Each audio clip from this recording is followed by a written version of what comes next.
सभी साथियों को मेरा नमस्कार। हम नेट जेआरएफ पे लगी हुई कहानियों का वाचन कर रहे हैं और आज की कहानी है राजा निर्वंशिया। कहानी के रचनाकार हैं कमलेश्वर।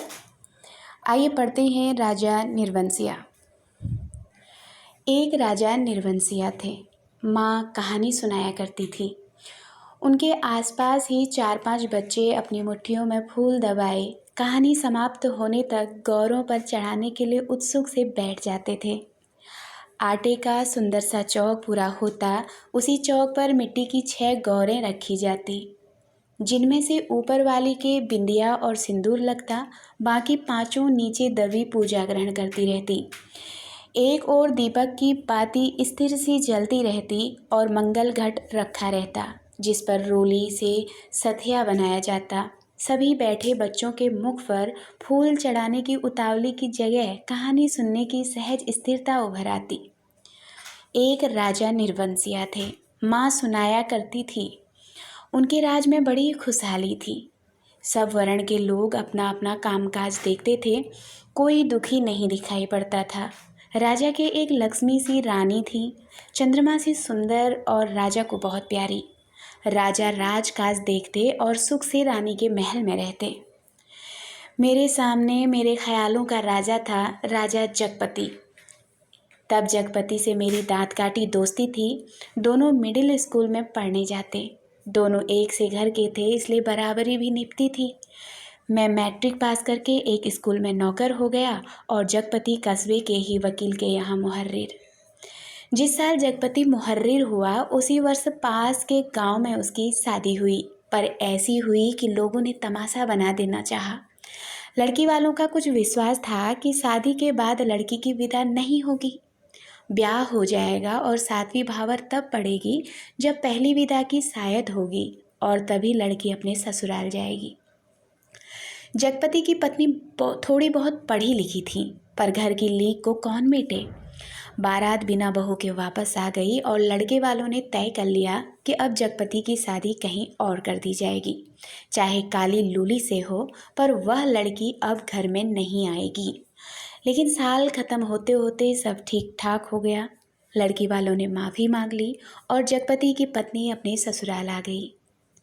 जगपति को जैसे सब कुछ मिल गया और सास ने बहू की बलाइयाँ लेकर घर की सब चाबियाँ सौंप दी, गृहस्थी का ढंग बार समझा दिया। जगपति की माँ न जाने कब से आस लगाए बैठी थी। उन्होंने आराम की सांस ली। पूजा पाठ में समय कटने लगा। दोपहरिया दूसरों के घरों के आंगन में बीतने लगी, पर जब सांस का रोग था उन्हें, सो एक दिन उन्होंने अपनी अंतिम घड़ियां गिनते हुए चंदा को पास बुलाकर समझाया था, बेटा, जगपति बड़े लाड़ प्यार का पला है। जब से तुम्हारे ससुर नहीं रहे तब से इसके छोटे छोटे हट को पूरा करती रही हूँ। अब तुम ध्यान रखना। फिर रुककर उन्होंने कहा था, जगपति किसी लायक हुआ तो रिश्तेदारों की आंखों में करकने लगा है। तुम्हारे बाप ने ब्याह के वक्त नादानी की, जो तुम्हें विदा नहीं किया। मेरे दुश्मन देवर जेठों को मौका मिल गया, तुम्हार खड़ा कर दिया कि अब विदा करवाना, नाक कटवाना है। जगपति का विवाह क्या हुआ, उन लोगों की छाती पर सांप लौट गया। सोचा घर की इज्जत रखने की आड़ लेकर रंग में भंग कर दें। अब बेटा, इस घर की लाज तुम्हारी लाज है। आज को तुम्हारे ससुर होते तो भला। कहते कहते माँ की आंखों में आंसू आ गए और वे जगपति की देखभाल उसे सौंपकर सदा के लिए मौन हो गई थी।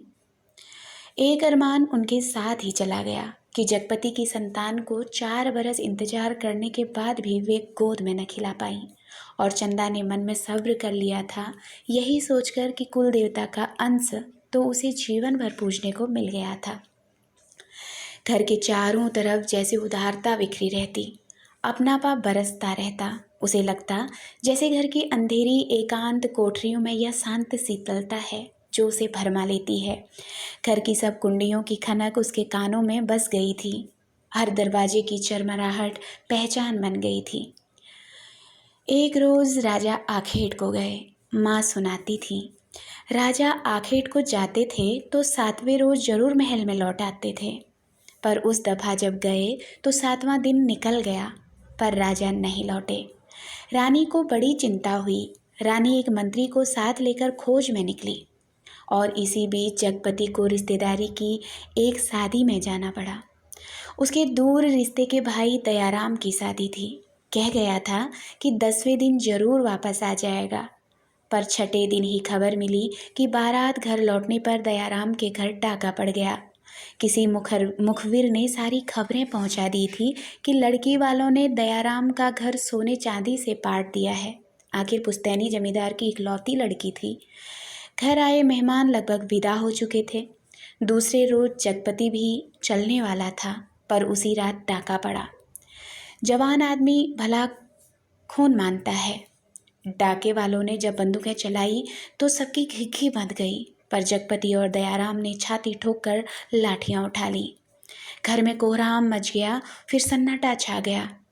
डाके वाले बराबर गोलियां दाग रहे थे। बाहर का दरवाजा टूट चुका था, पर जगपति ने हिम्मत बढ़ाते हुए हाँक लगाई। ये हवाई बंदूकें इन ठेल पिलाई लाठियों का मुकाबला नहीं कर पाएंगी जवानों। पर दरवाजे तड़ टूटते रहे और अंत में एक गोली जगपति की जांघ को पार करती निकल गई, दूसरी उसकी जांघ के ऊपर कूल्हे में समाकर रह गई। चंदा रोती कलपती और मनौतियां मानती जब वहां पहुंची तो जगपति अस्पताल में था।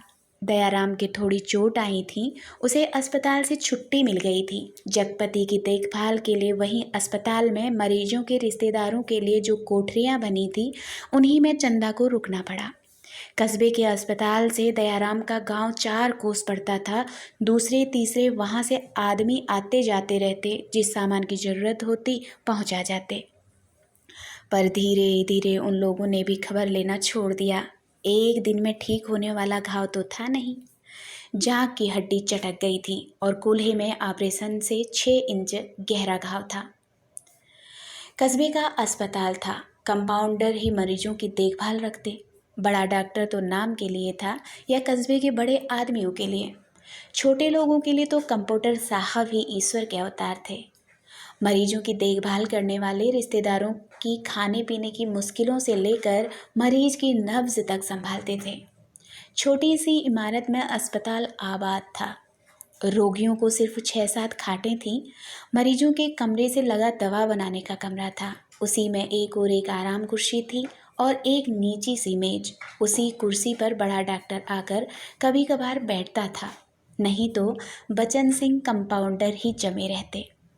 अस्पताल में या तो फौजदारी के शहीद आते या गिर गिरा के हाथ पैर तोड़ लेने वाले एक आध लोग। छठे 6 माह से कोई औरत दिख गई तो दिख गई, जैसे उन्हें कभी रोग घेरता ही नहीं था। कभी कोई बीमार पड़ती तो घर वाले हाल बता के 8-10 रोज की दवा एक साथ ले जाते और फिर उसके जीने मरने की खबर तक न मिलती। उस दिन बच्चन सिंह जगपति के घाव की पट्टी बदलने आया। उसके आने में और पट्टी खोलने में कुछ ऐसी लापरवाही थी जैसे गलत बंधी पगड़ी को ठीक से बांधने के लिए खोल रहा हो। चंदा उसकी कुर्सी के पास ही सांस रोके खड़ी थी। वह और रोगियों से बात करता जा रहा था। इधर मिनट भर को देखता, फिर जैसे अभ्यस्त से उसके हाथ अपना काम करने लगते। पट्टी एक जगह खून से चिपक गई थी। जगपति बुरी तरह करा उठा। चंदा के मुंह की चीख निकल गई। बच्चन सिंह ने सतर्क होकर देखा तो चंदा मुख में धोती का पल्ला खोसे अपनी भयातुर आवाज़ दबाने की चेष्टा कर रही थी। जगपति एक बार की मछली सा तड़प कर रह गया।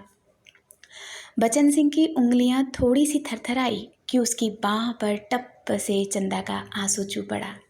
बच्चन सिंह सिहर सा गया और उसके हाथों के अभ्यस्त निठुराई को जैसे किसी मानवीय कोमलता ने धीरे से छू दिया हो। आहों कराहों, दर्द भरी चीखों और चटकते शरीर के जिस वातावरण में रहते हुए भी वह बिल्कुल अलग रहता था।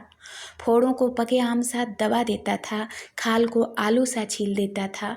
उसके मन से जिस दर्द का एहसास उठ गया था वह उसे आज फिर हुआ और वह बच्चे की तरह फूंक फूंक कर पट्टी को नम करके खोलने लगा। चंदा की ओर धीरे से निगाह उठाकर देखते हुए फुसफुसाया, रोगी की हिम्मत टूट जाती है ऐसे। पर जैसे यह कहते कहते उसका मन खुद अपनी बात से उचट गया। यह बेपरवाही तो चीख और कराहों की एक रास्ता से उसे मिली थी। रोगी की हिम्मत बढ़ाने की कर्तव्य निष्ठा से नहीं। जब तक वह घाव की मरहम पट्टी करता रहा तब तक किन्हीं 2 आँखों की करुणा उसे घेरे रही और हाथ धोते समय वह चंदा की उन चूड़ियों से भरी कलाइयों को बेझिझक देखता रहा जो अपनी खुशी उससे मांग रही थी। चंदा पानी डालती जा रही थी और बचन सिंह हाथ धोते धोते उसकी कलाइयों, हथेलियों और पैरों को देखता जा रहा था। दवाखाने की ओर जाते हुए उसने चंदा को हाथ के इशारे से बुलाकर कहा, दिल छोटा मत करना, जाँघ का घाव तो 10 रोज में भर जाएगा, कूल्हे का घाव कुछ दिन ज़रूर लेगा, अच्छी से अच्छी दवाई दूंगा। दवाइयाँ तो ऐसी हैं कि मुर्दे को चंगा कर दे, पर हमारे अस्पताल में नहीं आती। फिर भी तो किसी दूसरे अस्पताल से नहीं आ सकती वो दवाइयाँ? चंदा ने पूछा। आ तो सकती हैं, पर मरीज को अपना पैसा खर्चना पड़ता है उनमें, बच्चन सिंह ने कहा। चंदा चुप रह गई तो बच्चन सिंह के मुख से अनायास ही निकल पड़ा, किसी चीज़ की ज़रूरत हो तो मुझे बताना, रही दवाइयाँ सो कहीं न कहीं से इंतज़ाम करके ला दूंगा। महकमे से मंगाएंगे तो आते अवाते महीने लग जाएंगे। शहर के डॉक्टर से मंगवा दूंगा, ताकत की दवाइयों की बड़ी ज़रूरत है उन्हें। अच्छा देखा जाएगा। कहते कहते वह रुक गया। चंदा से कृतज्ञता भरी नज़रों से उसे देखा और उसे लगा जैसे आंधी में उड़ते पत्तों को कोई अटकाव मिल गया हो। आकर वह जगपति की खाट से लग कर बैठ गई। उसकी हथेली लेकर वह सहलाती रही, नाखूनों को अपने पोरों से दबाती रही। धीरे धीरे बाहर अंधेरा बढ़ चला। बच्चन सिंह तेल की एक लालटेन लाकर मरीजों के कमरे के एक कोने में रख गया। चंदा ने जगपति की कलाई दबाते दबाते धीरे से कहा, कंपाउंडर साहब कह रहे थे, और इतना कहकर वह जगपति का ध्यान आकृष्ट करने के लिए चुप हो गई। क्या कह रहे थे? जगपति ने अनमने स्वर में कहा। कुछ ताकत की दवाइयाँ तुम्हारे लिए ज़रूरी हैं, मैं जानता हूँ, पर देखो चंदा, चादर के बराबर ही पैर फैलाए जा सकते हैं। हमारी औकात इन दवाइयों की नहीं है। औकात आदमी की देखी जाती है कि पैसे की। तुम तो देखा जाएगा, कंपाउंडर साहब इंतजाम कर देंगे, उनसे कहूँगी मैं। नहीं चंदा, उधार खाते से मेरा इलाज नहीं होगा, चाहे 1 के 4 दिन लग जाएं। इसमें तो तुम नहीं जानती, कर्ज कोढ़ का रोग होता है। एक बार लगने से तन तो गलता ही है, मन भी रोगी हो जाता है। लेकिन कहते कहते वह रुक गई। जगपति अपनी बात की टेक रखने के लिए दूसरी ओर मुंह घुमाकर लेटा रहा। और तीसरे रोज जगपति के सिरहाने कई ताकत की दवाइयाँ रखी थीं और चंदा की ठहरने वाली कोठरी में उसके लेटने के लिए एक खाट भी पहुंच गई थी। चंदा जब आई तो जगपति के चेहरे पर मानसिक पीड़ा की असंख्य रेखाएं उभरी थी, जैसे वह अपनी बीमारी से लड़ने के अलावा स्वयं अपनी आत्मा से भी लड़ रहा हो, चंदा की नादानी और स्नेह से भी उलझ रहा हो, और सबसे ऊपर सहायता करने वाले की दया से जूझ रहा हो। चंदा ने देखा तो यह सब सह न पाई। उसके जी में आया कि कह दे, क्या आज तक तुमने कभी किसी से उधार पैसे नहीं लिए? पर वह तो खुद तुमने लिए थे और तुम्हें मेरे सामने स्वीकार नहीं करना पड़ा था, इसलिए लेते झिझक नहीं लगी। पर आज मेरे सामने उसे स्वीकार करते तुम्हारा झूठा पौरुष तिल मिलाकर जाग पड़ा है। पर जगपति के मुंह पर बिखरी हुई पीड़ा में जिस आदर्श की गहराई थी, वह चंदा के मन में चोर की तरह घुस गई और बड़ी स्वाभाविकता से उसने माथे पर हाथ फेरते हुए कहा, ये दवाइयाँ किसी की मेहरबानी नहीं है, मैंने हाथ का कड़ा बेचने को दे दिया था, उसी में आई हैं, मुझसे पूछा तक नहीं। और जगपति ने कहा, और जैसे खुद मन की कमजोरी को दबा गया, कड़ा बेचने से तो अच्छा था कि बच्चन सिंह की दया ही ओढ़ ली जाती। और उसे हल्का सा पछतावा भी था कि नाहक वह रौ में बड़ी बड़ी बातें कह जाता है, ज्ञानियों की तरह सीख दे देता है। और जब चंदा अंधेरा होते उठकर अपनी कोठरी में सोने के लिए जाने को हुई तो कहते कहते यह बात दबा गई कि बच्चन सिंह ने उसके लिए एक खाट का इंतजाम भी कर दिया है। कमरे से निकली तो सीधे कोठरी की तरफ गई और हाथ का कड़ा लेकर सीधे दवाखाने की ओर चली गई, जहां बच्चन सिंह अकेला डॉक्टर की कुर्सी पर आराम से टांगें फैलाए लैंप की पीली रोशनी में लेटा था। जगपति का व्यवहार चंदा को लग गया था और यह भी कि वह क्यों बच्चन सिंह का एहसान अभी से लाद ले। पति के लिए जेवर की कितनी औकात है।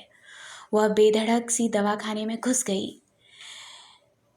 दिन की पहचान के कारण उसे कमरे की मेज कुर्सी और दवाओं की अलमारी की स्थिति का अनुमान था। वैसे कमरा अंधेरा ही पड़ा था, क्योंकि लैंप की रोशनी केवल अपने वृत्त में अधिक प्रकाशवान होकर कोनों के अंधेरे को और भी घनीभूत कर रही थी। बच्चन सिंह ने चंदा को घुसते ही पहचान लिया। वह उठकर खड़ा हो गया।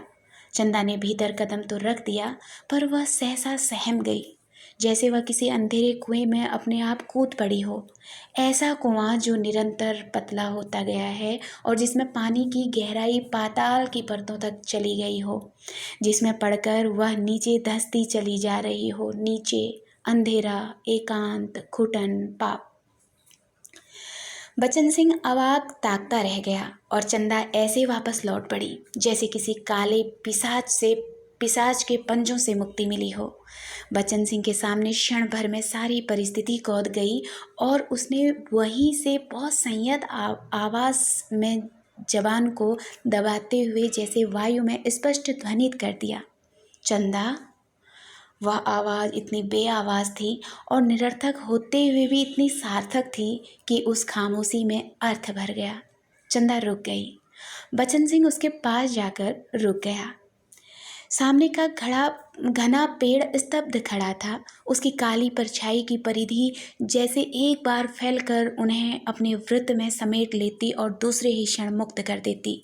दवाखाने का लैंप सहसा भभक कर रुक गया और मरीजों के कमरे से एक कराह की आवाज़ दूर मैदान के छोर तक जाकर डूब गई। चंदा ने वैसे ही नीचे ताकते हुए अपने को संयत करते हुए कहा, यह कड़ा तुम्हें देने आई थी, तो वापस क्यों चली जा रही थी? चंदा चुप और 2 क्षण रुककर उसने अपने हाथ का सोने का कड़ा धीरे से उसकी ओर बढ़ा दिया, जैसे देने का साहस न होते हुए भी यह काम आवश्यक था। बच्चन सिंह ने उसकी सारी काया को एक बार देखते हुए अपनी आंखें उसके सिर पर जमा दी। उसके ऊपर पड़े कपड़े के पार नरम चिकनाई से भरे लंबे लंबे बाल थे, जिनकी भाप सी महक फैलती जा रही थी। वह धीरे धीरे से बोला, लाओ। चंदा ने कड़ा उसकी ओर बढ़ा दिया। कड़ा हाथ में लेकर वह बोला, सुनो। चंदा ने प्रश्न भरी नजरें उसकी ओर उठा दी। उनमें झांकते हुए अपने हाथ से उसकी कलाई पकड़ते हुए उसने वह कड़ा उसकी कलाई में पहना दिया। चंदा चुपचाप कोठरी की ओर चल दी और बच्चन सिंह दवाखाने की ओर। कालिक बुरी तरह बढ़ गई थी और सामने खड़े पेड़ की काली परछाई गहरी पड़ गई थी। दोनों लौट गए थे, पर जैसे उस कालिक में कुछ रह गया था, छूट गया था। दवाखाने का लैंप जो जलते जलते एक बार भभका था, उसमें तेल न रह जाने के कारण बत्ती की लौ बीच से फट गई थी। उसके ऊपर धुएं की लकीरें बल खाती सांप की तरह अंधेरे में विलीन हो जाती थीं। सुबह जब चंदा जगपति के पास पहुंची और बिस्तर ठीक करने लगी तो जगपति को लगा कि चंदा बहुत उदास थी। क्षण क्षण में चंदा के मुख पर अनगिनत भाव आ जा रहे थे, जिसमें असमंजस था, पीड़ा थी और निरीता थी। कोई अदृश्य पाप कर चुकने के बाद हृदय की गहराई से किए गए पश्चाताप जैसी धूमिल चमक। रानी मंत्री के साथ जब निराश होकर लौटी तो देखा राजा महल में उपस्थित थे। उनकी खुशी का ठिकाना न रहा। माँ सुनाया करती थी, पर राजा को रानी का इस तरह मंत्री के साथ जाना अच्छा नहीं लगा। रानी ने राजा को समझाया कि वह तो केवल राजा के प्रति अटूट प्रेम के कारण अपने को न रोक सकी। राजा रानी एक दूसरे को बहुत चाहते थे। दोनों के दिलों में एक बात सूल सी गढ़ती रहती कि उनके कोई संतान न थी। राजवंश का दीपक बुझने जा रहा था। संतान के अभाव में उनका लोक परलोक बिगड़ा जा रहा था और कुल की मर्यादा नष्ट होने की शंका बढ़ती जा रही थी। दूसरे दिन बच्चन सिंह ने मरीजों की मरहम पट्टी करते वक्त बताया था कि उसका तबादला मैनपुरी के सदर अस्पताल में हो गया है और वह परसों यहाँ से चला जाएगा। जगपति ने सुना तो उसे भला ही लगा। आए दिन रोग घिरे रहते हैं, बचन सिंह उसके शहर के अस्पताल में पहुंचा जा रहा है तो कुछ मदद मिलती ही रहेगी, आखिर वह ठीक तो होगा ही, और फिर मैनपुरी के सिवा कहाँ जाएगा। पर दूसरे ही क्षण उसका दिल अकत भारीपन से भर गया, पता नहीं क्यों। चंदा के अस्तित्व का ध्यान आते ही उसे इस सूचना में कुछ ऐसे नुकीले कांटे दिखाई देने लगे जो उसके शरीर में किसी भी समय चुभ सकते थे, जरा सा बेखबर होने पर बीत सकते थे। और तब उसके सामने आदमी के अधिकार की लक्ष्मण रेखाएं धुएं की लकीर की तरह कांपकर मिटने लगी और मन में छुपे संदेह के राक्षस बाना बादल योगी के रूप में घूमने लगे। और 15-20 रोज बाद जब जगपति की हालत सुधर गई तो चंदा उसे लेकर घर लौट आई। जगपति चलने फिरने लायक हो गया था। घर का ताला जब खोला तब रात झुकाई थी और फिर उनकी गली में तो शाम से ही अंधेरा झरना शुरू हो जाता था। पर गली में आते ही उन्हें लगा जैसे कि बनवास काटकर राजधानी लौटे हों। नुक्कड़ पर ही जमुना सुनार की कोठरी में सुरही फिक रही थी, जिसके दराजदार दरवाजों से लालटेन की रोशनी की लकीर झांक रही थी और कच्ची तंबाकू का धुआं रुंधी गली के मुहाने पर बुरी तरह भर गया था। सामने ही मुंशी जी अपनी जिंगला खटिया के गड्ढे में कुप्पी के मंदिम प्रकाश में खसरा खतौनी बिछाए मिजान लगाने में मशगूल थे। जब जगपति के घर का दरवाज़ा खड़का तो अंधेरे में उसकी चाची ने अपने जंगले से देखा और वहीं से बैठे बैठे अपने घर के भीतर ऐलान कर दिया, राजा निर्बंसिया अस्पताल से लौट आए, कुलमा भी आई हैं। ये शब्द सुनकर घर के अंधेरे बरोठे में घुसते ही जगपति हाँफ कर बैठ गया। झुंझलाकर चंदा से बोला, अंधेरे में क्या मेरे हाथ पैर तुड़वाओगी? भीतर जाकर लालटेन जला लाओ ना।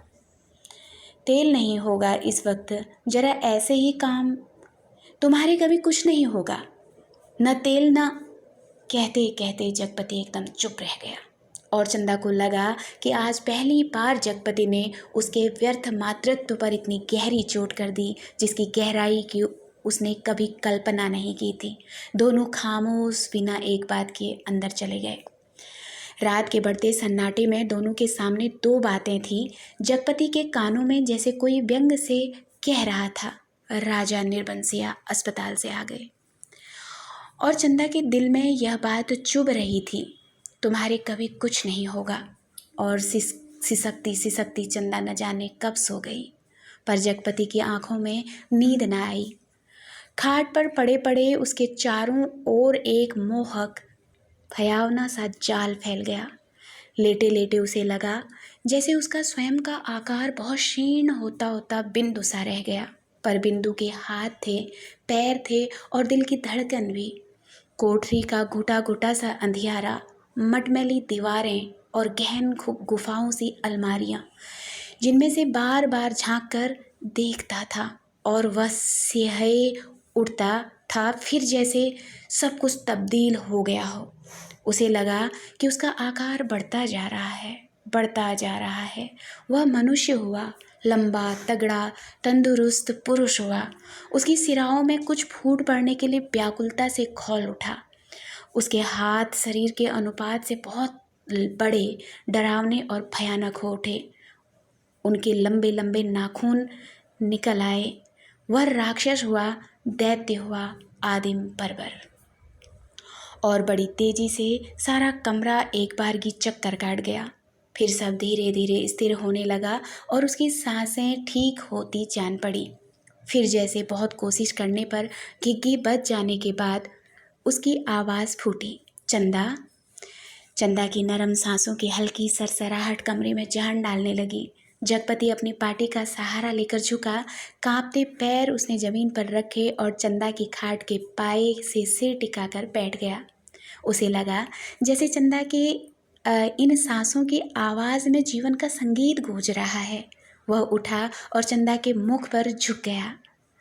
उस अंधेरे में आंखें गड़ाए गड़ाए जैसे बहुत देर बाद स्वयं चंदा के मुख पर आभा फूटकर अपने आप बिखरने लगी। उसके नक्श उज्जवल हो उठे और जगपति की आंखों की ज्योति मिल गई। वह मुग्ध सा ताकता रहा। चंदा के बिखरे बाल, जिनमें हाल के जन्मे बच्चे के गफवारे बालों की सी महक, दूध की कचाइंद, शरीर के रस की सी मिठास और स्नेह सी चिकनाहट, और वह माथा जिस पर बालों के पास तमाम छोटे छोटे नरम नरम नरम से रोए रेशम से, और उस पर कभी लगाई गई सिंदूर की बिंदी का हल्का मिटा हुआ सा आभास। नन्हे नन्हे निर्द्वंद सोए पलक, और उनकी मासूम सी कांटों की तरह बरौनियाँ, और सांस में घुलकर आती हुई वह आत्मा की निष्कपट आवाज़ की लय, फूल की पंखुड़ी से पतले पतले ओंठ, उन पर पड़ी अछूती रेखाएं जिनमें सिर्फ दूध सी महक। उसकी आंखों के सामने ममता सी छा गई, केवल ममता, और उसके मुख से अस्फुट शब्द निकल गया, बच्ची। डरते डरते उसके बालों की एक लट को बड़े जतन से उसने हथेली पर रखा और उंगली से उस पर जैसे लकीरें खींचने लगा। उसे लगा जैसे कोई शिशु उसके अंक में आने के लिए छटपटाकर निराश होकर सो गया हो। उसने दोनों हथेलियों को पसार कर उसके सिर को अपनी सीमा में भर लेना चाहा कि कोई कठोर चीज़ उसकी अंगुलियों से टकराई, वह जैसे होश में आया। बड़े सहारे से उसने चंदा के सिर के नीचे टटोला।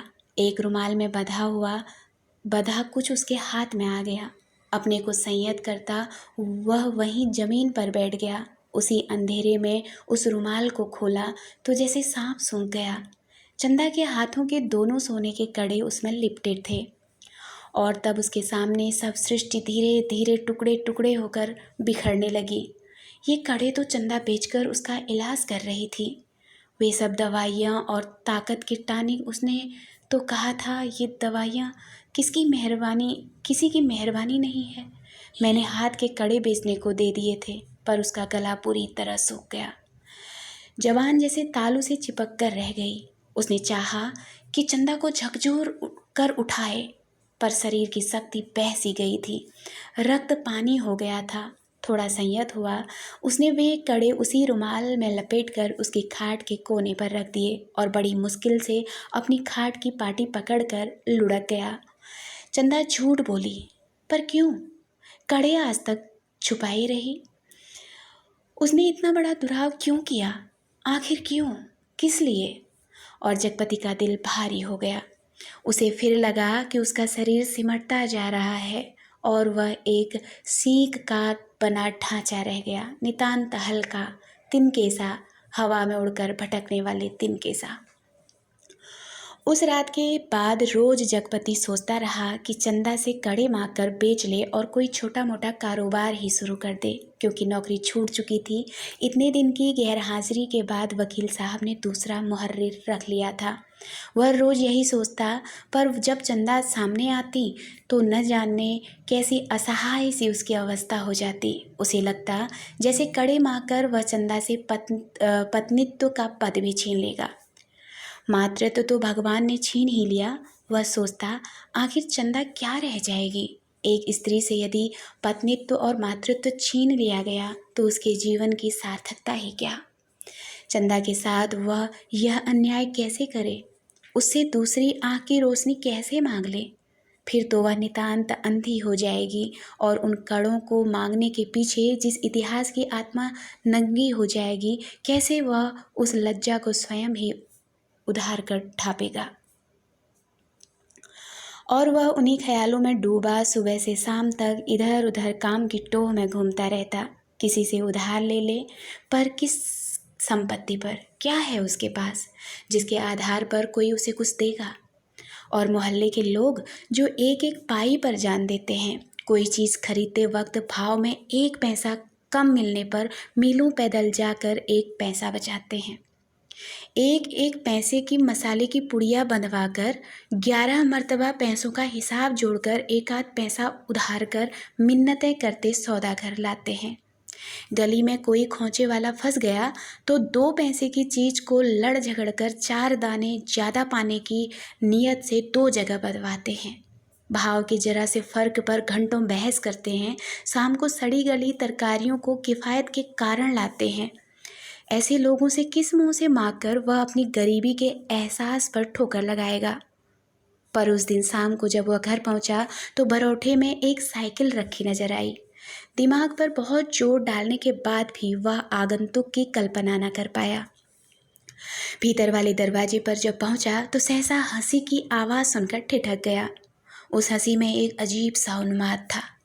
और उसके बाद चंदा का स्वर, अब आते ही होंगे, बैठिए ना 2 मिनट और। अपनी आँख से देख लीजिए और उन्हें समझाते जाइए कि अभी तंदुरुस्ती इस लायक नहीं जो दिन दिन भर घूमना बर्दाश्त कर सके। हाँ भाई, कमजोरी इतनी जल्दी नहीं मिट सकती, ख्याल नहीं करेंगे तो नुकसान उठाएंगे, कोई पुरुष स्वर था वह। जगपति असमंजस में पड़ गया। वह एकदम भीतर घुस जाए, इसमें क्या हर्ज है? पर जब उसने पैर उठाए तो वे बाहर जा रहे थे। बाहर बरोठे में साइकिल को पकड़ते ही उसे सूझ आई। वहीं से जैसे अनजान बनता बड़े प्रयत्न से आवाज़ को खोलता चिल्लाया, अरे चंदा, यह साइकिल किसकी है? कौन मेहरबान? चंदा उसकी आवाज़ सुनकर कमरे से बाहर निकलकर जैसे खुशखबरी सुना रही थी। अपने कंपाउंडर साहब आए हैं, खोजते खोजते आज घर का पता पाए हैं, तुम्हारे ही इंतज़ार में बैठे हैं। कौन? बचन सिंह? अच्छा अच्छा, वही तो मैं कहूँ, भला कौन? कहता जगपति पास पहुँचा और बातों में इस तरह उलझ गया जैसे सारी परिस्थिति उसने स्वीकार कर ली हो। बचन सिंह जब फिर आने की बात कहकर चला गया तो चंदा ने बहुत अपनेपन से जगपति के सामने बात शुरू की। जाने कैसे कैसे आदमी होते हैं। क्यों, क्या हुआ? कैसे होते हैं आदमी? जगपति ने पूछा। इतनी छोटी जान पहचान में तुम मर्दों के घर में न रहते घुस कर बैठ सकते हो, तुम तो उल्टे पैरों लौट आओगे। चंदा कहकर जगपति के मुख पर कुछ इच्छित प्रतिक्रिया देख सकने के लिए गहरी निगाहों से ताकने लगी। जगपति ने चंदा की ओर ऐसे देखा जैसे वह बात भी कहने की या पूछने की है। फिर बोला, बचन सिंह अपनी तरह का आदमी है, अपनी तरह का अकेला होगा। पर कहते कहते चंदा रुक गई। आड़े वक्त काम आने वाला आदमी है, लेकिन उससे फ़ायदा उठा सकना जितना आसान है उतना, मेरा मतलब है कि जिससे कुछ लिया जाएगा उसे दिया भी जाएगा। जगपति ने आंखें दीवार पर गड़ाते हुए कहा और चंदा उठकर चली गई। उस दिन के बाद बचन सिंह लगभग रोज ही आने जाने लगा। जगपति उसके साथ इधर उधर घूमता भी रहता। बचन सिंह के साथ वह जब तक रहता अजीब सी घुटन उसके दिल को बांध लेती और तभी जीवन की तमाम विषमताएं भी उसकी निगाहों के सामने उभरने लगती। आखिर वह स्वयं एक आदमी है बेकार। यह माना कि उसके सामने पेट पालने की कोई इतनी विकराल समस्या नहीं। वह भूखों नहीं मर रहा है, जाड़े में कांप नहीं रहा है, पर उसके 2 हाथ पैर हैं, शरीर का पिंजरा है जो कुछ मांगता है, कुछ। और वह सोचता, यह कुछ क्या है? सुख? शायद हाँ, शायद नहीं। वह तो दुख में भी जी सकने का आदी है, अभाव में जीवित रह सकने वाला आश्चर्यजनक कीड़ा है। तो फिर वासना? शायद हाँ, शायद नहीं। चंदा का शरीर लेकर उसने उस क्षणिकता को भी देखा है। जो फिर धन? शायद हाँ, शायद नहीं। उसने धन के लिए अपने को खपाया है, पर वह भी तो उस अदृश्य प्यास को बुझा नहीं पाया। तो फिर क्या? वह कुछ क्या है जो उसकी आत्मा में नासूर सा रीसता रहता है, अपना उपचार मांगता है? शायद काम। हाँ, यही, बिल्कुल यही, जो उसके जीवन की घड़ियों को निपट सोना न छोड़े, जिसमें वह अपनी शक्ति लगा सके, अपना मन डुबो सके, अपने को सार्थक अनुभव कर सके, चाहे उसमें सुख हो या दुख, आरक्षा हो या सुरक्षा, शोषण हो या पोषण। उसे सिर्फ काम चाहिए, करने के लिए कुछ चाहिए। यही तो उसकी प्रकृत आवश्यकता है, पहली और आखिरी मांग है। क्योंकि वह उस घर में नहीं पैदा हुआ जहाँ सिर्फ जबान हिलाकर शासन करने वाले होते हैं। वह उस घर में भी नहीं पैदा हुआ जहाँ सिर्फ मांग कर जीने वाले होते हैं। वह उस घर का है जो सिर्फ काम करना जानता है, काम ही जिसकी आस है, सिर्फ वह काम चाहता है, काम। और एक दिन उसकी काम धाम की समस्या भी हल हो गई। तालाब वाले ऊंचे मैदान के दक्षिण ओर जगपति की लकड़ी की टाल खुल गई। बोर्ड तक टंग गया। टाल की जमीन पर लक्ष्मी पूजन भी हो गया और हवन भी हो गया। लकड़ी की कोई कमी नहीं थी। गांव से आने वाली गाड़ियों को इस कारोबार में पैरे हुए आदमियों की मदद से मोल तोल करवा के वहां गिरवा दिया गया। गांठें एक ओर रखी गई, चैलों का चट्ठा करीने से लग गया और गुद्दे चीरने के लिए डाल दिए गए। 2-3 गाड़ियों का सौदा करके टाल चालू कर दी गई। भविष्य में स्वयं पेड़ खरीदकर कटाने का तय किया गया। बड़ी बड़ी स्कीमें बनी कि किस तरह जलाने की लकड़ी से बढ़ाते बढ़ाते एक दिन इमारती लकड़ी की कोठी बनेगी, चीरने की नई मशीन लगेगी। कारोबार बढ़ जाने पर बचन सिंह भी नौकरी छोड़कर उसी में लग जाएगा और उसने महसूस किया कि वह काम में लग गया है। अब 24 घंटे उसके सामने काम है, उसके समय का उपयोग है। दिन भर में वह 1 घंटे के लिए किसी का मित्र हो सकता है, कुछ देर के लिए वह पति हो सकता है, पर बाकी समय, दिन और रात के बाकी घंटे, उन घंटों के अभाव को सिर्फ उसका अपना काम ही भर सकता है। और अब वह कामदार था। वह कामदार तो था, लेकिन जब टाल की उस ऊंची जमीन पर पड़े छप्पर के नीचे तखत पर वह गल्ला रखकर बैठता, सामने लगे लकड़ियों के ढेर, कटे हुए पेड़ के तने, जड़ों को लुढ़का हुआ देखता तो एक निरीहता पर बस उसके दिल को बांधने लगती। उसे लगता एक व्यर्थ पिशाच का शरीर टुकड़े टुकड़े करके उसके सामने डाल दिया गया है। फिर इन पर कुल्हाड़ी चलेगी और इनके रेसे रेसे अलग हो जाएंगे और तब इनकी ठठरियों को सुखाकर किसी पैसे वाले के हाथ तक पर तौलकर बेच दिया जाएगा। और तब उसकी निगाहें सामने पड़े खड़े ताड़ पर अटक जाती, जिसके बड़े बड़े पत्तों पर सुर्ख गर्दन वाले गिद्ध पर फड़फड़ाकर देर तक खामोश बैठे रहते। ताड़ का काला गडरेदार तना और उसके सामने ठहरी हुई वायु में निस्सहाय कांपती। भारहीन नीम की पत्तियां चकराती झड़ती रहती, धूल भरी धरती पर लकड़ी की गाड़ियों के पहियों की पड़ी हुई लीक धुंधली सी चमक उठती और बगल वाले मूंगफली के पेंच की एक रस खरखराती आवाज़ कानों में भरने लगती। बगल वाली कच्ची पगडंडी से कोई गुजर कर टीले के ढलान से तालाब की नीचाई में उतर जाता, जिसके गंदले पानी में कूड़ा तैरता रहता और सुअर कीचड़ में मुंह डालकर उस कूड़े को रौंद दे दोपहर सिमटती और शाम को धुंध छाने लगती।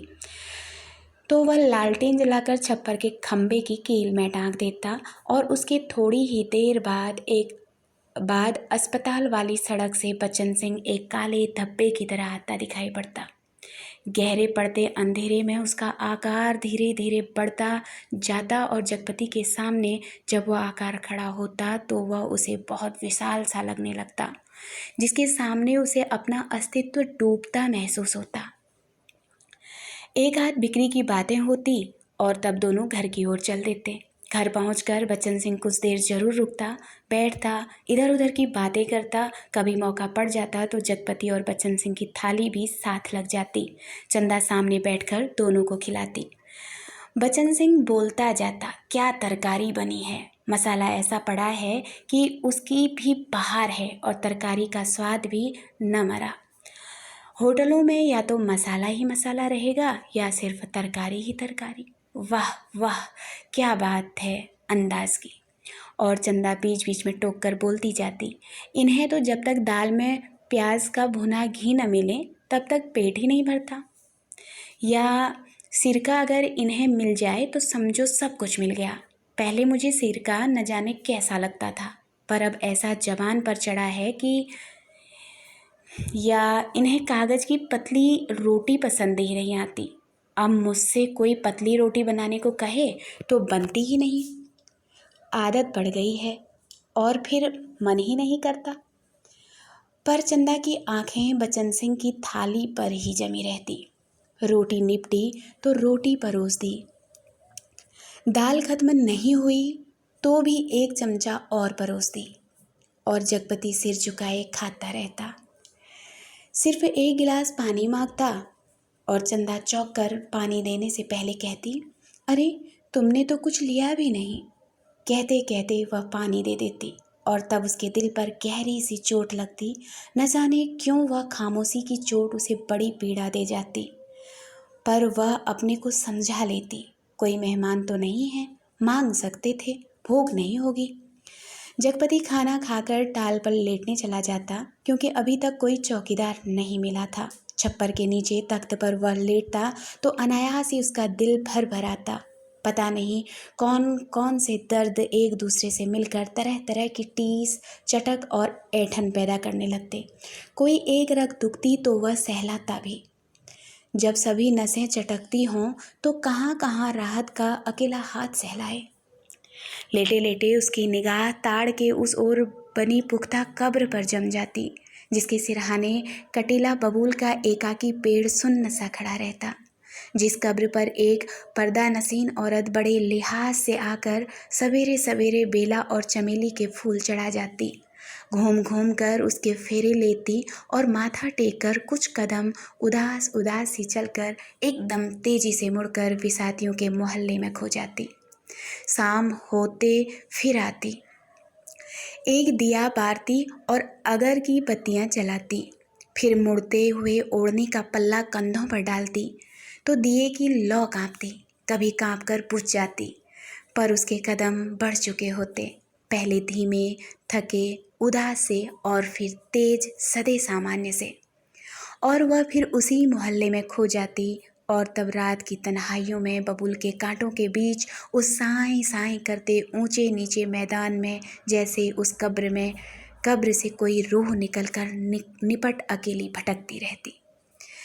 तभी ताड़ पर बैठे सुर्ख गर्दन वाले गिद्ध मनहूस सी आवाज में किलबिला उठते और ताड़ के पत्ते भयानकता से खड़बड़ा उठते।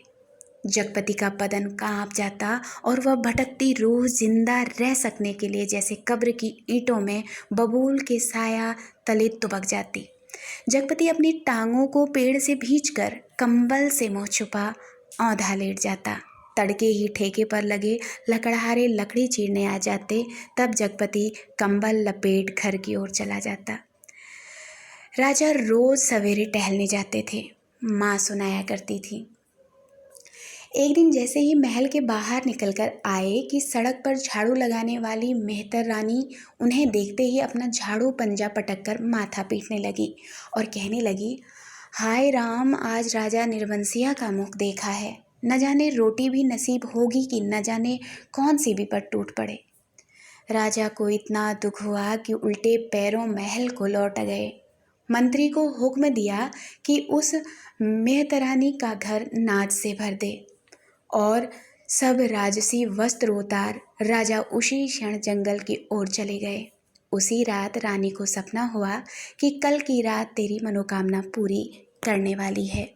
रानी बहुत पछता रही थी। वह फौरन ही रानी राजा को खोजती खोजती उस सराय में पहुंच गई जहां वह टिके हुए थे। रानी भेष बदलकर सेवा करने वाली भटियारिन बनकर राजा के पास रात में पहुंची। रात भर उसके साथ रही और सुबह राजा के जगने से पहले सराय छोड़ महल में लौट गई। राजा सुबह उठकर दूसरे देश की ओर चल गए। 2 ही दिनों में राजा के निकल जाने की खबर राज भर में फैल गई। राजा निकल गए, चारों तरफ यही खबर थी। और उस दिन टोले मोहल्ले के हर आंगन में बरसात के मेघ की तरह यह खबर बरस कर फैल गई कि चंदा के बाल बच्चा होने वाला है। नुक्कड़ पर जमुना सुनार की कोठरी में फेंकती सुरही रुक गई। मुंशी जी ने अपना मिजान लगाना छोड़ विस्फारित नेत्रों से ताककर खबर सुनी। बंसी गिराने वाले ने कुएं में से आधी गई रस्सी खींचकर डोल मन पर पटक कर सुना। सुदर्शन दर्जी ने मशीन के पहिए को हथेली से रगड़कर रोक कर सुना।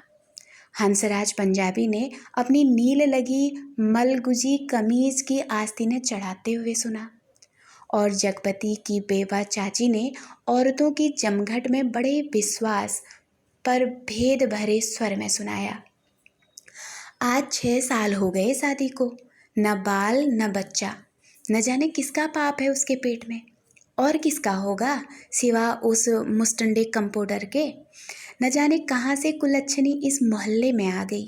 इस गली की तो हफ्तों से ऐसी मर्जात रही है कि गैर मर्द औरत की परछाई तक नहीं देख पाए। यहाँ के मर्द तो बस अपने घर की औरतों को जानते हैं, उन्हें तो पड़ोसी के घर की जनानियों की गिनती तक नहीं मालूम। यह कहते कहते उसका चेहरा तमतमा आया और सब औरतें देवलोक की देवियों की तरह गंभीर बनी अपनी पवित्रता की महानता के बोझ से दबी धीरे धीरे खिसक गई। सुबह यह खबर फैलने से पहले जगपति टाल पर चला गया था, पर सुनी उसने भी आज ही थी। दिन भर वह तख्त पर कोने की ओर मुंह किए पड़ा रहा, न ठेके की लकड़ियां चिराई, न बिक्री की ओर ध्यान दिया, न दोपहर का खाना खाने घर ही गया। जब रात अच्छी तरह फैल गई, वह हिंसक पशु की भांति उठा। उसने अपनी उंगलियां चटकाई, मुट्ठी बांधकर बाह का जोर देखा तो नसें तनी और बाह में कठोर कंपन सा हुआ। उसने 3-4 पूरी सांसें खींची और मजबूत कदमों से घर की ओर चल पड़ा। मैदान खत्म हुआ, कंकड़ की सड़क आई, सड़क खत्म हुई, गली आई, पर गली के अंधेरे में घुसते वह सहम गया, जैसे किसी ने अदृश्य हाथों से उसे पकड़कर सारा रक्त निचोड़ लिया। उसकी फटी हुई शक्ति की नस पर हिम शीतल होंठ रखकर सारा रस चूस लिया और गली के अंधेरे की हिकारत भरी कालिक और भी भारी हो गई, जिसमें घुसने से उसकी सांस रुक जाएगी, घुट जाएगी। वह पीछे मुड़ा पर रुक गया। फिर कुछ संयत होकर वह चोरों की तरह निशब्द कम कदमों से किसी तरह घर के भीतरी देहरी तक पहुंच गया। दाईं ओर की रसोई वाली दहलीज में कुप्पी टिमटिमा रही थी और चंदा अस्त व्यस्त सी दीवार से सिर टेके शायद आसमान निहारते निहारते सो गई थी।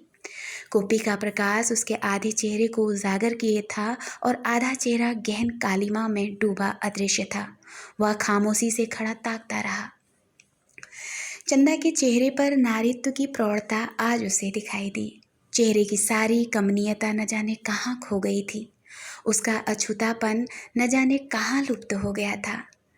फूला फूला मुख, जैसे टहनी से तोड़े फूल को पानी में डालकर ताज़ा किया गया हो, जिसकी पंखुड़ियों में टूटन की सुरमई रेखाएं पड़ गई हो, पर भीगने से भारीपन आ गया हो। उसके खुले पैर पर उसकी निगाह पड़ी तो सूजा सा लगा, एड़ियाँ भरी, सूजी सी और नाखूनों के पास अजब सा सूखापन। जगपति का दिल एक बार मसोज उठा। उसने चाहा कि बढ़कर उसे उठा ले, अपने हाथों से उसका पूरा शरीर छू छू कर सारा कलुष पोंछ दे, उसे अपनी सांसों की अग्नि में तपाकर एक बार फिर पवित्र कर ले और उसकी आंखों की गहराई में झांक कर कहे, देवलोक से किस शापवश निर्वासित हो तुम इधर आ गई चंदा, यह शाप तो अमिट था। तभी चंदा ने हड़बड़ाकर आंखें खोली। जगपति को सामने देख उसे लगा कि वह एकदम नंगी हो गई हो। अतिशय लज्जित हो उसने अपने पैर समेट लिए, घुटनों से धोती नीचे सरकाई और बहुत संयत सी उठकर रसोई के अंधेरे में खो गई। जगपति एकदम हताश हो वहीं कमरे की देहरी पर चौखट से सिर टिका बैठ गया। नजर कमरे में गई तो लगा कि पराये स्वर यहाँ गूंज रहे हैं, जिनमें चंदा का भी एक है। एक तरफ घर के हर कोने से अंधेरा सैलाब की तरह बढ़ता आ रहा था। एक अजीब निस्तब्धता, असमंजसा गति पर पदभ्रष्ट शक्लें पर आकारहीन। खाना खा लेते चंदा का स्वर कानों में पड़ा। वह अनजाने ऐसे उठ बैठा जैसे तैयार बैठा हो। उसकी बात की आज तक उसकी अवज्ञा न की थी। खाने तो बैठ गया पर कौर नीचे नहीं सरक रहा था। तभी चंदा ने बड़े सधे स्वरों में कहा, कल मैं गांव जाना चाहती हूँ। जैसे वह इस सूचना से परिचित था, बोला अच्छा। चंदा फिर बोली, मैंने बहुत पहले घर चिट्ठी डाल दी थी, भैया कल लेने आ रहे हैं। तो ठीक है, जगपति वैसे ही डूबा डूबा बोला। चंदा का बांध टूट गया और वह वहीं घुटनों में मुंह दबाकर कातर सी फफक फफक कर रो पड़ी। न उठ सकी न हिल सकी। जगपति क्षण भर को विचलित हुआ, पर जैसे जम जाने के लिए। उसके ओंठ फड़के और क्रोध के ज्वालामुखी को जबरन दबाते हुए भी वह फूट पड़ा। यह सब मुझे क्या दिखा रही है बेशरम, बेगरत। उस वक्त नहीं सोचा था जब मेरी लाश तले, तब की बात झूठ है। सिसकियों के बीच चंदा का स्वर फूटा। लेकिन जब तुमने मुझे बेच दिया। एक भरपूर हाथ चंदा की कनपट्टी पर आग सुलगाता पड़ा और जगपति अपनी हथेली दूसरी से दबाता खाना छोड़ कोठरी में घुस गया और रात भर कुंडी चढ़ाए उसी कालिक में घुटता रहा। दूसरे दिन चंदा घर छोड़कर अपने गांव चली गई।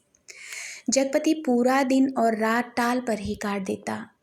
उसी वीराने में, तालाब के बगल, कब्र, बबूल और ताड़ के पड़ोस में। पर मन मुर्दा हो गया था। जबरदस्ती वह अपने को वहीं रोके रहता। उसका दिल होता कहीं निकल जाए, पर ऐसी कमजोरी उसके तन और मन को खोखला कर गई थी कि चाहने पर भी वह जा न पाता।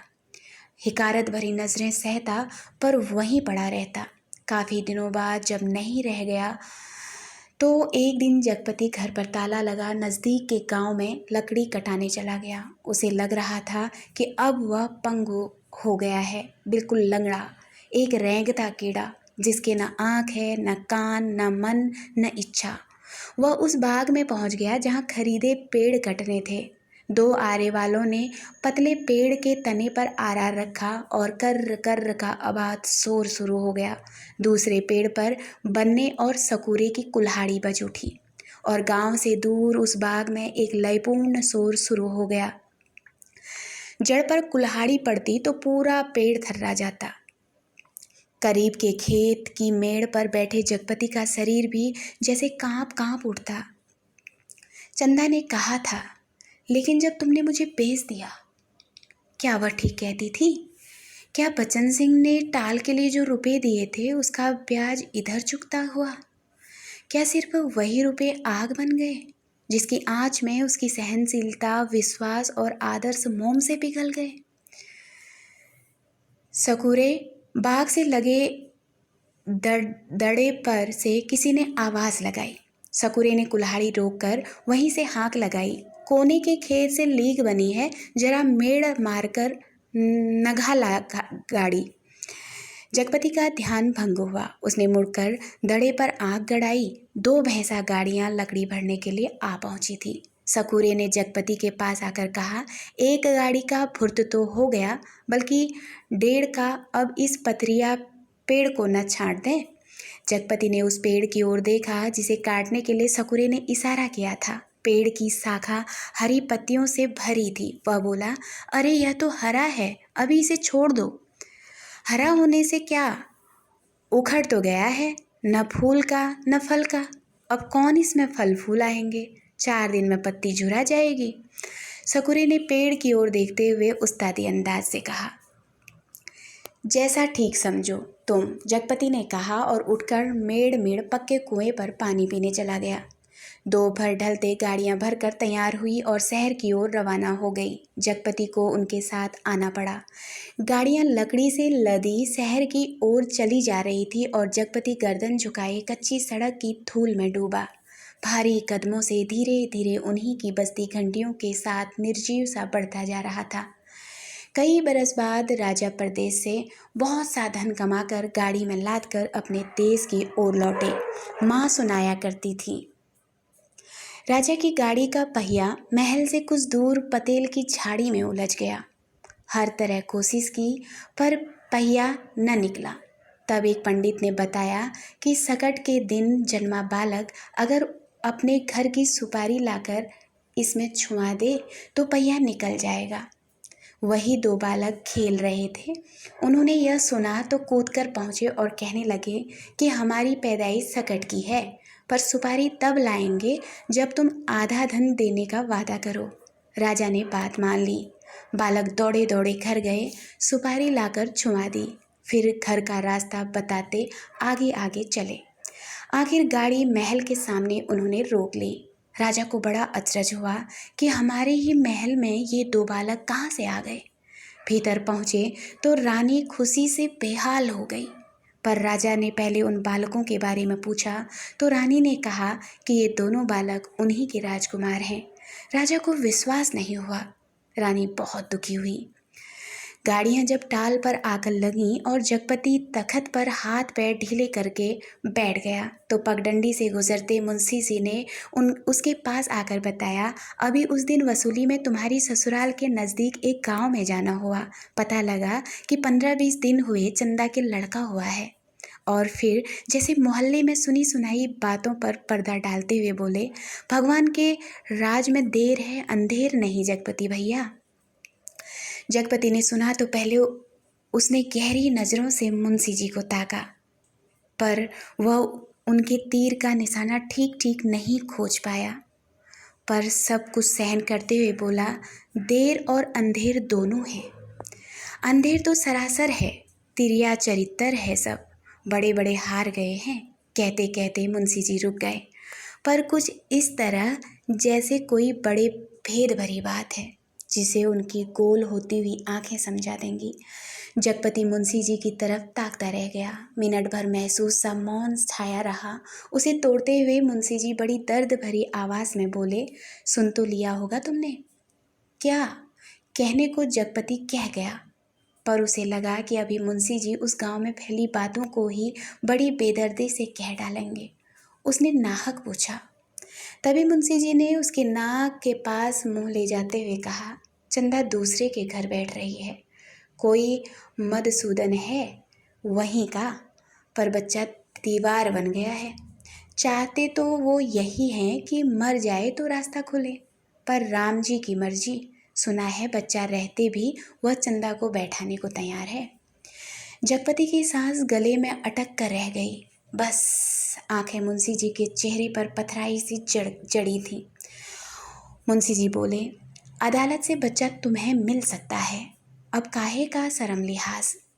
अपना कहकर किस मुंह से मांगू बाबा, हर तरह तो कर्ज से दबा हूँ, तन से, मन से, पैसे से, इज्जत से, किसके बल पर दुनिया संजोने की कोशिश करूँ।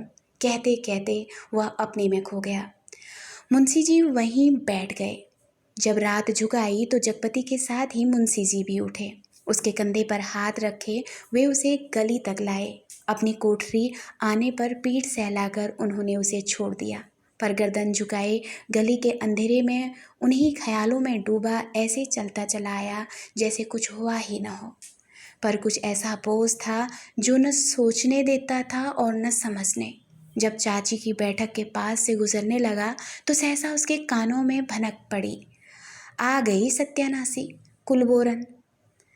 उसने जरा नज़र उठाकर देखा तो गली की चाची भौजाइयाँ बैठक में जमा थी और चंदा की चर्चा छिड़ी थी, पर वह चुपचाप निकल गया। इतने दिनों बाद ताला खोला और बरोठे के अंधेरे में कुछ सूझ न पड़ा तो एकाएक वह रात उसकी आंखों के सामने घूम गई जब वह अस्पताल से चंदा के साथ लौटा था। बेवा चाची का वह जहर बूझ तीर आ गए राजा निर्बंसिया अस्पताल से, और आज सत्यानाशी कुलबोरन। और स्वयं उसका वह वाक्य जो चंदा को छेड़ गया था, तुम्हारे कभी कुछ न होगा। और उस रात की शिशु चंदा। चंदा का लड़का हुआ है, वह कुछ और जनती, आदमी का बच्चा न जनती, वह और कुछ भी जनती, कंकड़ पत्थर वह नारी न बनती, बच्ची ही बनी रहती उस रात की शिशु चंदा। पर चंदा यह सब क्या करने जा रही है? उसके जीते जी वह दूसरे के घर बैठने जा रही है। कितने बड़े पाप में ढकेल दिया चंदा को, पर उसे भी कुछ तो सोचना चाहिए। आखिर क्या? पर मेरे जीते जी तो यह सब अच्छा नहीं। वह इतनी घृणा बर्दाश्त करके भी जीने को तैयार है, या मुझे जलाने को। वह मुझे नीच समझती है।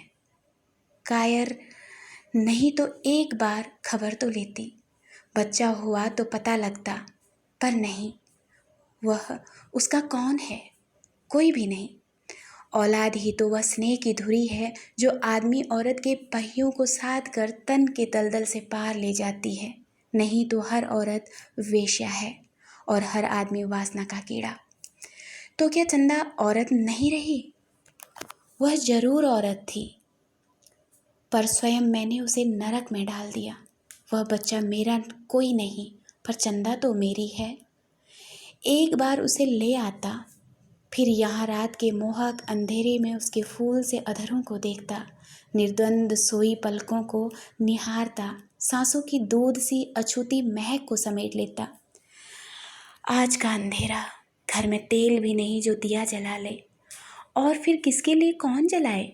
चंदा के लिए, पर उसे तो बेच दिया था। सिवा चंदा के कौन सी संपत्ति उसके पास थी जिसके आधार पर कोई कर्ज देता? कर्ज न मिलता तो यह सब कैसे चलता? काम पेड़ कहाँ से कटते? और तब सकुरे के वे शब्द उसके कानों में गूंज गए, हरा होने से क्या, उखड़ तो गया है। वह स्वयं भी तो एक उखड़ा हुआ पेड़ है, न फल का न फूल का, सब व्यर्थ ही तो है। जो कुछ सोचा उस पर कभी विश्वास न कर पाया। चंदा को चाहता रहा पर उसके दिल में चाहत न जगा पाया। उसे कहीं से एक पैसा मांगने पर डांटता रहा, पर खुद लेता रहा, और आज वह दूसरे के घर बैठ रही है। उसे छोड़कर वह अकेला है, हर तरफ बोझ है जिसमें उसकी नस नस कुचली जा रही है, रग रग फट गई है, और वह किसी तरह टटोल टटोल कर भीतर घर में पहुंचा। रानी अपने कुल देवता के मंदिर में पहुंची। माँ सुनाया करती थी, अपने सतीत्व को सिद्ध करने के लिए उन्होंने घोर तपस्या की। राजा देखते रहे। कुल देवता प्रसन्न हुए और उन्होंने अपनी दैवी शक्ति से दोनों बालकों को तत्काल जन्मे शिशुओं में बदल दिया। रानी की छातियों में दूध भराया और उसमें से धार फूट पड़ी जो शिशुओं के मुंह में गिरने लगी। राजा को रानी के सतीत्व का सबूत मिल गया। उन्होंने रानी के चरण पकड़ लिए और कहा कि तुम देवी हो, ये मेरे पुत्र हैं। और उस दिन से राजा ने फिर से राजकाज संभाल लिया। पर उसी रात जगपति अपना सारा कारोबार त्याग अफीम और तेल पीकर मर गया, क्योंकि चंदा के पास कोई दैवी शक्ति नहीं थी और जगपति राजा नहीं, बचन सिंह कंपाउंडर का कर्जदार था। राजा ने 2 बातें की, माँ सुनाती थी। एक तो रानी के नाम से उन्होंने बहुत बड़ा मंदिर बनवाया, और दूसरे राजा के नए सिक्कों पर बड़े राजकुमार का नाम खुदवाकर चालू किया, जिससे राज भर में अपने उत्तराधिकारी की खबर हो जाए। जगपति ने मरते वक्त 2 पर्चे छोड़े, एक चंदा के नाम, दूसरा कानून के नाम। चंदा को उसने लिखा था, चंदा, मेरी अंतिम चाह यही है कि तुम बच्चे को लेकर चली आना। अभी 1-2 दिन मेरी लाश की दुर्गति होगी, तब तक तुम आ सकोगी। चंदा, आदमी को पाप नहीं पश्चाताप मारता है। मैं बहुत पहले मर चुका था, बच्चे को लेकर जरूर चली आना। कानून को उसने लिखा था, किसी ने मुझे मारा नहीं है, किसी आदमी ने नहीं। मैं जानता हूँ कि मेरे जहर की पहचान करने के लिए मेरा सीना चीरा जाएगा, उसमें जहर है। मैंने अफीम नहीं रुपए खाए हैं, उन रुपयों में कर्ज का जहर था, उसी ने मुझे मारा है। मेरी लाश तब तक न जलाई जाए जब तक चंदा बच्चे को लेकर न आ जाए, आग बच्चे से दिलवाई जाए, बस। माँ जब कहानी समाप्त करती थी तो आसपास बैठे बच्चे फूल चढ़ाते थे। मेरी कहानी भी ख़त्म हो गई, पर इस तरह राजा निर्वंशिया की कहानी समाप्त होती है। बहुत बहुत धन्यवाद।